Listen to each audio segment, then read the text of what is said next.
Hello guys, welcome back to my channel. ఈరోజు మేము egg సేమియా ఫ్రైడ్ రైస్ చేసుకున్నాము. ఆ రెసిపీ మీతో షేర్ చేస్తున్నాను. ముందుగా ఒక బాండీలో కొద్దిగా ఆయిల్ వేసి సేమియా దోరగా వేపుకోవాలి. సరిపడా వాటర్ పోసుకొని కొంచెం సాల్ట్ వేసి సేమియాని ఉడికించుకోవాలి. తరువాత వడకట్టుకొని చల్లని వాటర్ వేసి పక్కన పెట్టుకోవాలి.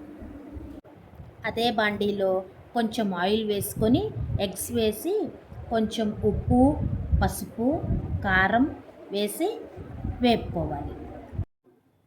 మరీ చిన్న ముక్కలుగా కాకుండా కొంచెం పెద్ద ముక్కలుగా ఉంచుకొని దానిని ఒక ప్లేట్లోకి తీసుకోవాలి.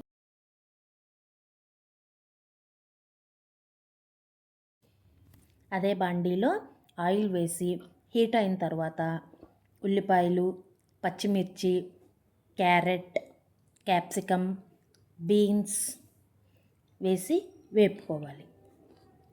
కొంచెం పచ్చి బఠానీ కూడా వేసుకోవాలి. బాగా వేగనివ్వాలి. తరువాత అల్లం వెల్లుల్లి పేస్ట్ వేసుకొని పచ్చివాసన పోయేదాకా వేగనివ్వాలి. కొంచెం ఉప్పు కూడా వేసుకోవాలి. వేసుకొని బాగా కలుపుకోవాలి. బాగా కలిపిన తరువాత ముందుగా ఉడికించిన సేమియా వేసి బాగా కలుపుకోవాలి. తరువాత కొంచెం మిరియాల పొడి కూడా వేసుకోవాలి. వేసుకొని కొత్తిమీర, ముందుగా వేపుకున్న ఎగ్ మిశ్రమాన్ని వేసి బాగా కలుపుకోవాలి. మన టేస్టీ సేమియా ఎగ్ ఫ్రైడ్ రైస్ రెడీ.